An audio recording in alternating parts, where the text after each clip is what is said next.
When we were young, we read more often because we had to. It was the only way for us to get knowledge and to be enlightened. Read to your heart's delight and be enlightened. Let's just read. It's a podcast by Andy's Personal Development. Stay tuned for more reading and enlightenment.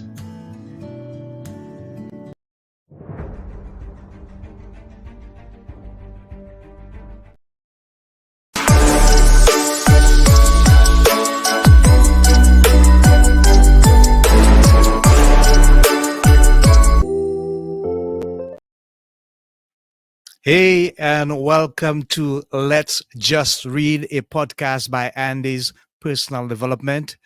And we have a very engaging and interesting guest to share with us on this, the second episode of the third season of Let's Just Read for 2024. His name is Bryon Ehlmann, and he's a professor and author, and there is so much more intriguing information about him.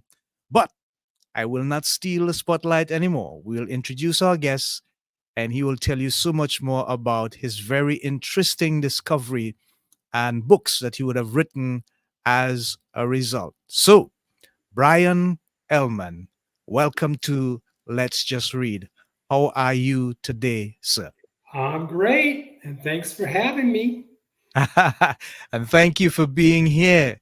So, normally I would ask our guests about their past and their childhood days and so on, but I think I'm going to forgo that for this particular episode.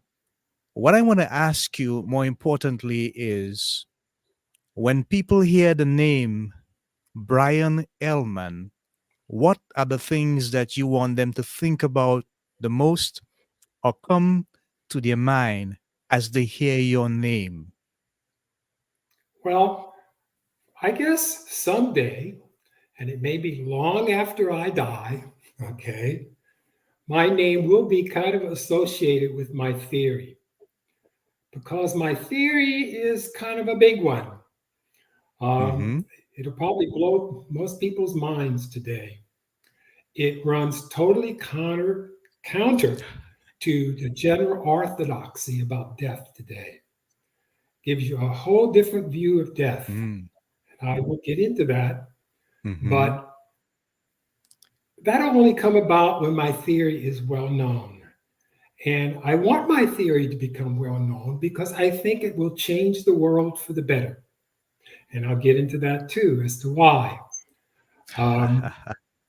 Okay, so that's, I guess, years from now, and maybe years from now, that's the way I would like my name to be associated with the theory, but only because I want the theory to be well known, not necessarily me, but the theory.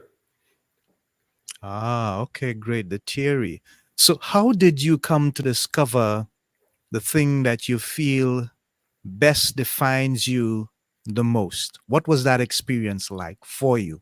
Okay, and I think I'm going to try a little bit something different with this interview with you. I'm going to go ahead and trace how I came about it, my theory.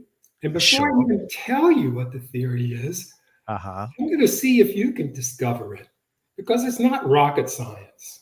Mm-hmm.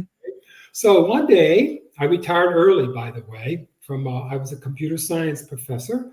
Retired Right. early back in early 2012.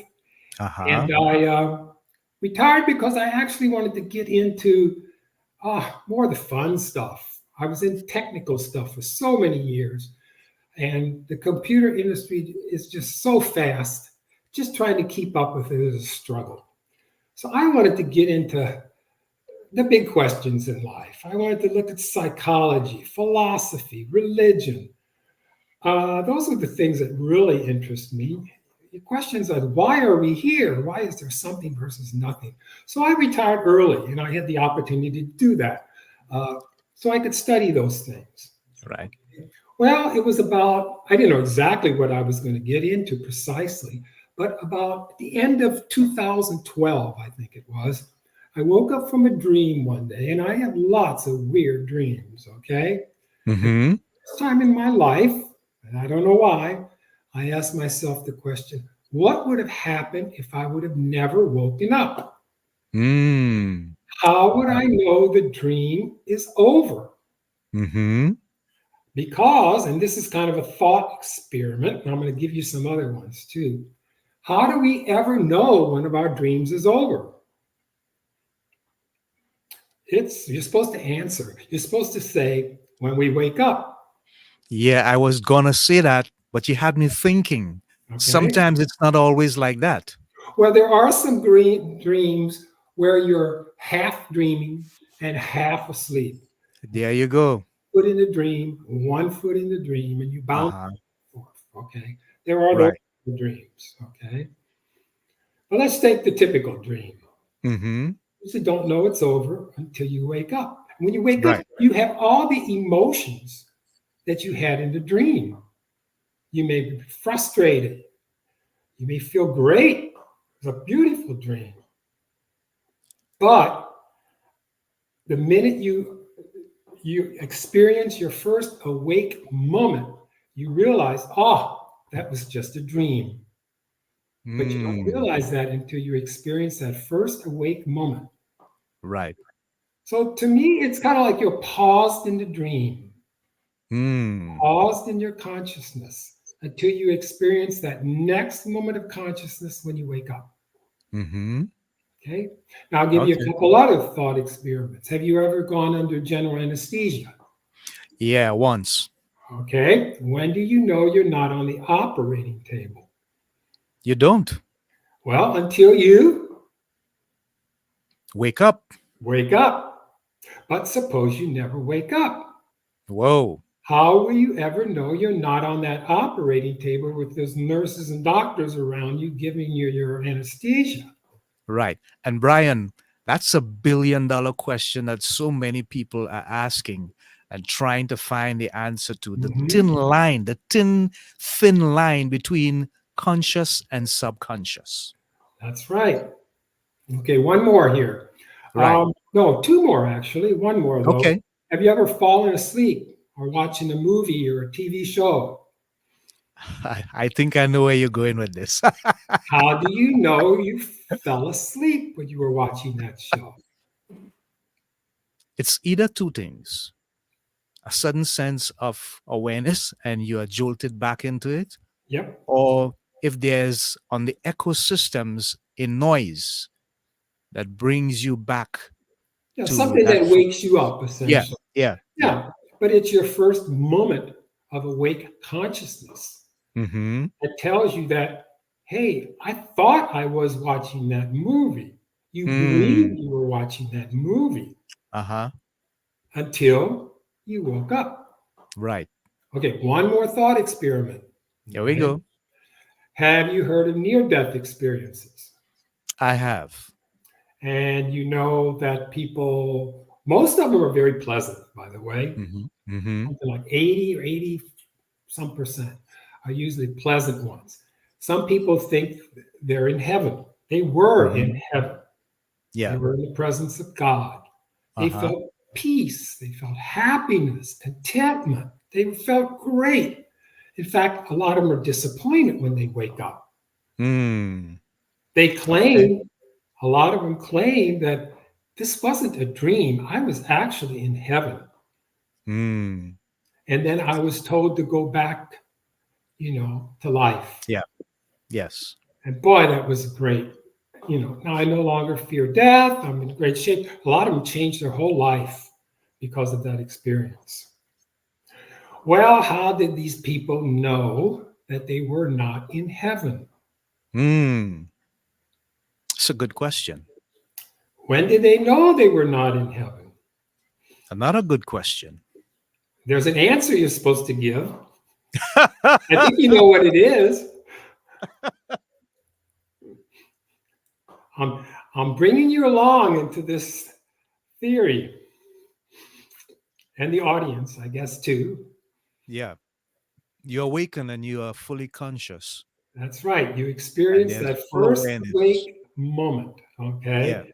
And you yeah, realize, oh, you're probably in maybe on an operating table or recovery room, probably, yeah, yeah. or something like that. Mm-hmm. Yeah. And as I say, for a while, when you wake up from a dream, even this near death experience, you are still experiencing those emotions that you had Right. in that Right. last experience until you wake Right. up. So often Mm-hmm. I say to myself when I wake up from a dream, oh, I am so glad. I'm so glad that was a dream. Oh, man. A lot of times I'm looking, I can't find my class. I'm supposed to be in Ah. class and I can't find it. Hmm. Weird dreams like that. So, Yeah. anyway, so that's the experience I had. And Mm-hmm. that's the question I asked. And being a computer scientist, being a very logical, analytical type person who has got to find an answer. Yeah. I Yeah. decided I was going to investigate psychology, cognitive science, and I was going to see if what I thought was true. And that Mm. is that when you have your last experience Mm-hmm. and you die, Mm-hmm. that you still believe you're in that last experience Oh, wow. and you will never know otherwise. So Hmm. now I can get into the cognitive science of why that's true. I've given you the human experience that Mm-hmm. backs up the theory. Okay. Now I can get into the cognitive science that backs up the theory. Right. Okay, but before I do that, that gets a little Mm-hmm. more detailed. Before I do that, I should tell you, first of all, that my theory only deals with the fact of what happens at death Uh-huh. if there is no supernatural afterlife. Mm-hmm. Because I stick with the science. I cannot say whether there is a supernatural, perhaps faith based afterlife, a heaven or hell with a capital H. I can't say anything about that. Okay. No one knows for sure what happens after death. It's a matter Right. of belief, it's a matter of Uh-huh. faith, stuff Mm-hmm. like that. So my theory is only applicable if there's no supernatural type of consciousness that takes over after you Mm. die. You know, a heaven or hell, perhaps a movement into a different realm, a reincarnation. I don't know if any of that happens. Okay. But one thing my theory does say is that you will never lose your sense of self when you die. Okay. Your sense of self is always in that last moment of the last experience Mm-hmm. that you had before you died. You had your sense of self and you Okay. never lost it. Yeah. You never lost it when you dreamt. You never lost it when you had general anesthesia. Mm-hmm. So you still have it. So there's All right.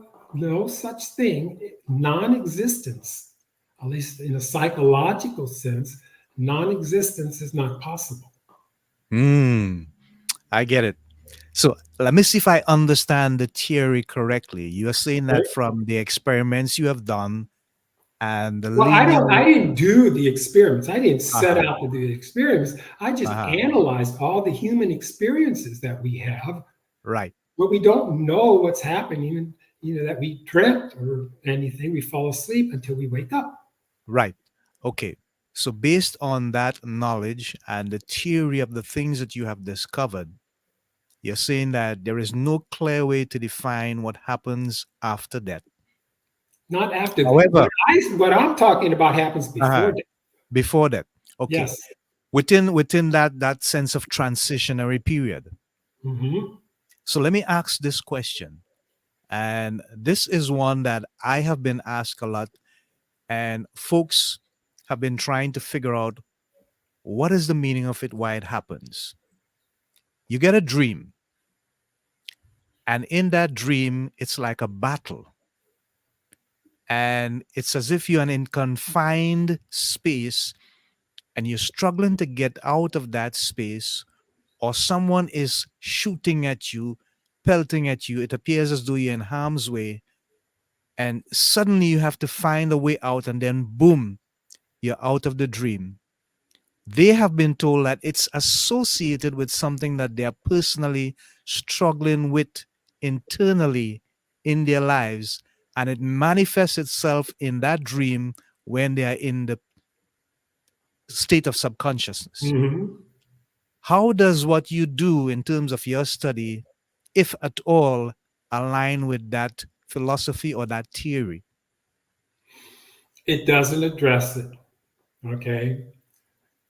The content of our dreams is still a mystery. It's a mystery Mm. to me. Uh-huh. It's something that's unbelievable to me. I mean, I cannot, sometimes I think, how did my mind create that dream? I mean, our Ah. dreams, they have plots, they have Uh-huh. scenery. Yeah. We create in our minds the scenery, the Mm-hmm. plot, even the characters.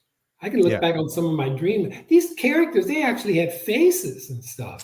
Wow. Sometimes I can say, oh, that was so and so, but sometimes I Mm-hmm. can't. It was a totally different person. Right. So my mind is creating things in a dream that I couldn't possibly, and it's doing it in nanoseconds probably. I Mm-hmm. couldn't possibly do that while I was awake, Right. develop that scenery and stuff like that. So any kind of dream, and there's all kinds of dreams, Hmm. they're mysteries. They remain mysteries. Is it just our mind? Is it Okay. some paranormal type agency or something that's It's an affecting me? I amazing don't know. yeah. Wow. It's truly amazing, and sometimes I'm just spellbound by some of the things that I hear Mhm. people say So, about dreams and that. mhm. Yeah, yeah. But what you're asking is a big issue with my theory because Uh-huh. people have to now ask themselves what's going to determine the last experience I have before death. Mm. You can control what happens perhaps when you're awake. You can say, Mm-hmm. okay, I wish I could die on the bed with my loved ones around me. I'm peaceful, I'm content. I like myself. I'm satisfied with the life I lived. I did good by others. And then that's your last experience, and you die with peace and contentment. That you can control, but you Mm-hmm. cannot control your dreams or your near death experiences. So you have to trust in something. Mm. You have Okay. to trust in nature, Uh-huh. maybe some cause and effect that have somehow determined your dream, or you have to trust in some perhaps supernatural being. But Supernatural. you got to put your trust in something. I get it. I get it. So, Brian, what are some of the concerns and challenges that people come to you with, and they are very puzzled? They seek clarity because everything is like a mystery, it's all cloudy. Is there a persistent or consistent pattern of questions or concerns that they have? And by the way, I have entitled this episode "A Natural Afterlife Discovered" with Bryon Ehlmann. Mhm. What are some And of of the course, by things that natural, I people mean scientifically based. It's scientific? natural, Right, scientifically right, based. right. Mhm. Nothing supernatural about it. And So now, what what do they come to you with, Brian? the What is the biggest main issue of reaction, concern? Yeah. but they don't always come to me. I'm not a therapist or anything, and so I can't help them out too much. In my book, I do address it though. I address how people can deal with this. Ah. And I basically I just have to give three choices. Mm-hmm. One is you just this is the worst one. You just Uh-huh. think your last experience is just random, and you Ah. just cross your fingers and hope it's a good one, a good Okay. dream, a good Okay. near-death experience. Mm. Okay? And if you have that attitude and belief, then you better be an optimist, right? Yeah. And hope for the best. The other choice is you believe that somehow nature Mm. determines it based on your past life, the experiences you've had, how you've Mm-hmm. treated others, Mm-hmm. your general mindset, your mental, your, and somehow it puts this all in a bowl, somehow mixes it all up, and via cause and effect or something like that, that determines your last experience by Okay. nature. And the Okay. other thing is you have to trust in a God, Mm-hmm. trust in something supernatural, Uh-huh. that somehow you put your faith in something that you expect your last experience to be good All right. based on your religion, Mm-hmm. maybe your beliefs, it may be how you've treated other people, um, things like that. You just have to have Mm. trust. It demands you have trust in order to live with this theory. Mhm. Yeah. So, So, and yeah. now I can get into a little bit about why it's going to make the world a better place. Yeah. I was coming to that, but I want to read something based on what you're saying here. Okay? And it's quite objective.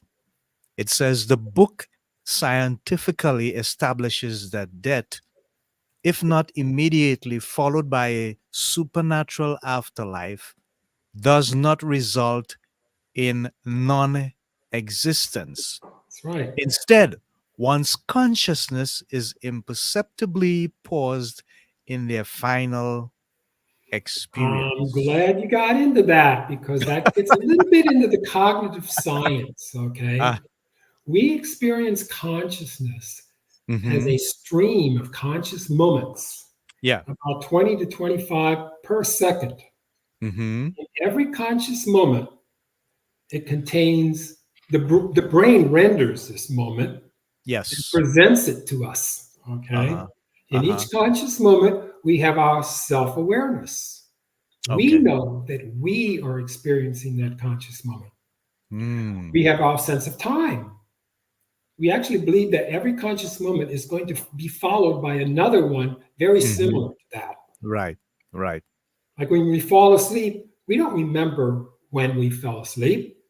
No. All of a sudden, it's just cut off. The Yeah. stream is cut. That's right. And you're still left in that Right. last conscious moment. Mm-hmm. Okay. So every conscious moment carries with it an anticipation of another one to come that's consistent.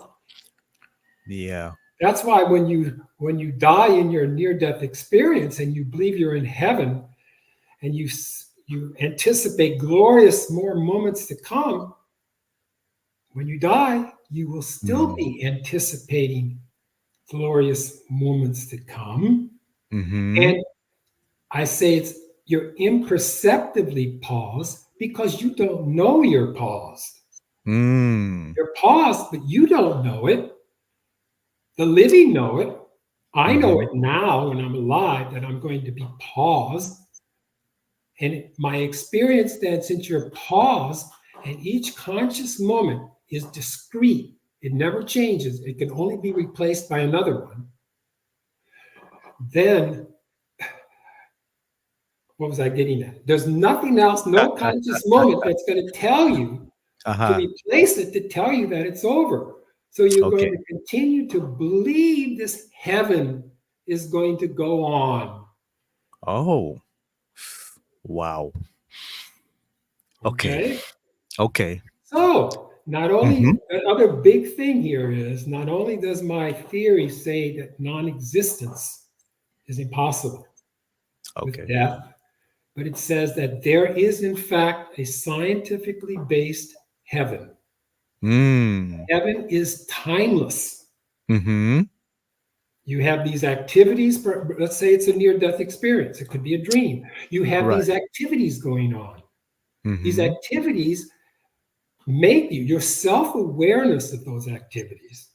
That is, I know I'm not just experiencing the activities, I know that me, my identity, my soul Yeah. is experiencing them. And I believe I'm experiencing them. Unlike a computer. Computer experiences things, but it doesn't believe it's Mm. experiencing them. since it doesn't believe it has no emotions or anything. Okay, and these activities make me more and more and more happy and content and peaceful. And then bang, I die. Well, I may have achieved the utmost in happiness at that moment, and it will be timeless. My peace, contentment, feelings of love will now go on forever. In my mind, from my perspective, of course, my brain is dead. Uh-huh. The cells have died. I'm perhaps underground or I'm whatever. But in my mind, it has been timelessly frozen in eternity. Wow. And then you can Bryon. ask yourself, Yeah. suppose it wasn't. Suppose it went on. Suppose it did go on and I experienced more things, more activities. Can it make me happier? Once I achieve utmost happiness, can I make decisions? Do I have free will? If I have free will, can I make bad decisions? So many questions. Now it brings up all my theory brings up all kinds of aspects Yeah. that I can Wow. talk about. I haven't gotten to the So, benefits yet. okay. So, Bryon, in terms of where we were before, it will make the world a better place. Mhm. How is that possible? Okay. Okay. First of all, I'm going to talk about tragic suicides. Mm-hmm. Suicides that take place that shouldn't take place. You know, teenagers getting bullied, having low self-esteem, and just wanting to end it Yeah. because they think death means non-existence. I will no longer exist. Yeah. Haha. My theory says yes, you will. You're not going to lose your sense of self. My first chapter starts out with Hamlet's soliloquy. Mm-hmm. Remember Hamlet? Yes, I remember. He's Yeah. Yeah. contemplating suicide, but he says, what dreams may come. Mm. Well, I now say, yes, the dreams will come. They'll come before death, and then you may be paused in them timelessly for eternity in that dream. So, Hamlet, Shakespeare was somewhat correct. It doesn't happen after you die, it happens before you die, your dream, and then it just lingers in your mind forever, Wow. timelessly. Yeah. What a Oh, theory. okay, that's one. Yeah. So I think it will reduce tragic suicides. Okay. Now, most mass shooters, Mm. large majority of them, are suicidal. Yeah. That's true. So now they have to think about, gosh, if I go in and shoot up that classroom or that business, what's going to be my last experience, my last moment in life? Mm. Is that what I want it to be? Okay. Will I relive that last moment when I Mm. see the police shoot me and I feel the pain? Is that what I Mm. want my last moment to be? And if Yeah. that's not the last moment, what dreams may come if I do that? Yeah. What kind of near death experience will I have? They better think Yeah. about it now. Yeah. So it will cause people, I believe, to think twice about Think doing twice. Yeah. Yeah. suicide Have a and go second on thought. to get the help they Yeah. need and go on Yeah. and live a better life. I get you. I Okay. get you, Bryon. I get it. Okay. I Now, get one it. more thing. Uh-huh. Studies have shown, many studies have shown, that when people believe in the fact that there's some almighty, some Mm-hmm. paranormal being or something that can look down and see their behavior, some judgmental God, perhaps, they tend to act better towards Okay. others. Okay. There's articles on that where they've done studies where they have like Mm-hmm. these games of chance and they look at two different sets of people. One who believes in a supernatural type of God that Mm-hmm. can, look down and see what they're doing. Another group doesn't believe in, anything at all like that. They have to Okay. do games of chance. Okay, you flip the coin. If you get this, you put it in this pot. That's the pot you get to keep. If it comes up tails or something, then you put it in the pot that's going to be given away to others. There's studies like that that show if there's people who think they're going to perhaps, there's going to be accountability, they tend to They tend to do 50 it better. ends up. But Yeah. if they think there's not going to be any accountability, guess which Uh-huh. pot gets the most of Yeah. the Yeah. kernels of corn or whatever it is? Interesting. Okay, Brian, I want to show you a video here as we come into the end, and then I'm going to give you some time to comment on it. Okay. But I have a comment here from John Campbell. And he says, interesting. Look, there's it on the screen there. I just wanted to show that to you. And I think it's also interesting as well. So let's have a look at the video.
Okay, so Brian, final comments from you, and then I'll give you the opportunity to tell folks about the book, how they can go get it, and if they need to make contact with you, how they can get in contact with you to get Okay. more information, more details on your Mhm. theory.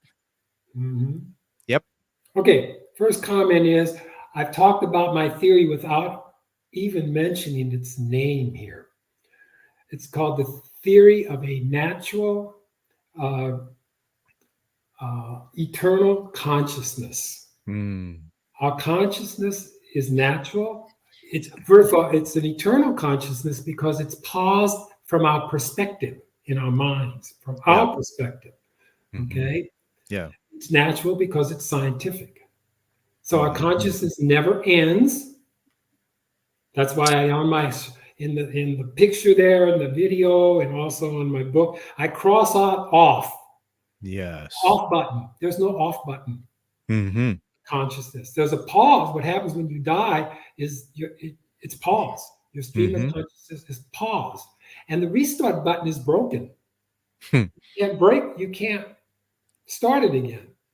Okay. Again, I should remember this is if no supernatural, perhaps I faith-based get that. afterlife Yeah, occurs. Can't I say get. anything about that. Yes, I Okay? get that. I get that, Right? Brian. That's Yeah. important for Yeah. many people. Yeah. Okay. Exactly. I'm not saying I found the heaven with a capital H. Yeah, I get it. Okay, great. So tell them how they can get your book. And I just put up your email there that I saw on your website. Okay. Is this the best way That's they can make contact with you? okay. That's my, yeah. That's an Okay, email great. where they can ask questions and make Uh-huh. comments and things like that.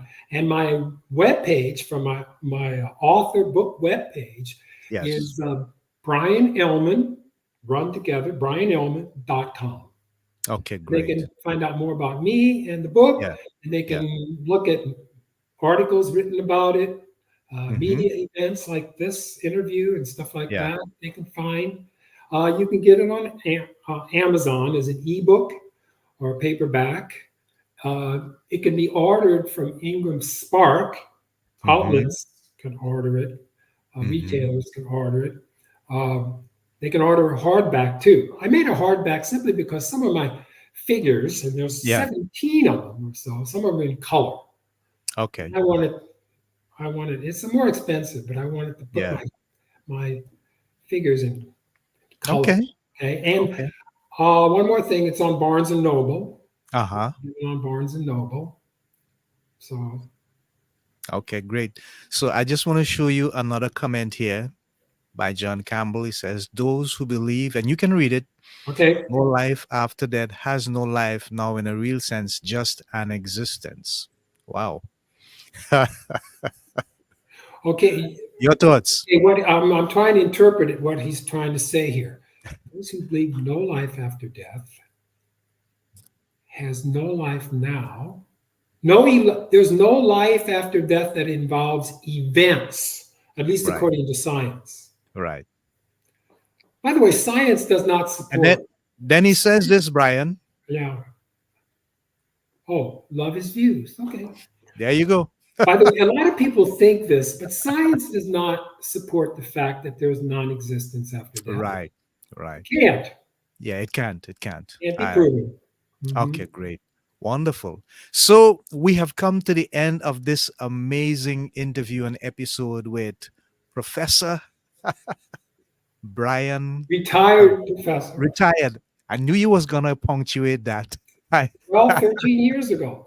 Oh my, okay. But your Mhm. contributions have certainly been very interesting and it leaves a lot to think about, to research, to discover, and to look into. And we appreciate that from your perspective. So thank you so much, Thank retired you. I professor. enjoyed it. I know you did. So Yeah. did I. Mhm. And part of your audience as well. I know there are more, but John usually comes out right and makes some very interesting comments. His observation skills are quite sharp. So we thank you for being here. And we hope that you would continue to have much success as you go forward with the work that you're doing and that you help many people to realize their purpose and a greater sense of life. As you said, a better outlook, a second thought sometimes Mhm. as to regards the actions that they are going to take. And folks, remember our watchwords for Let's Just Read. Read so that you can receive knowledge and be enlightened. So, until next time, this is Andy of Andy's Personal Development, together with our guest, retired Professor Bryon Ehlmann, saying so long, folks. See you soon. Bye for now. Mhm.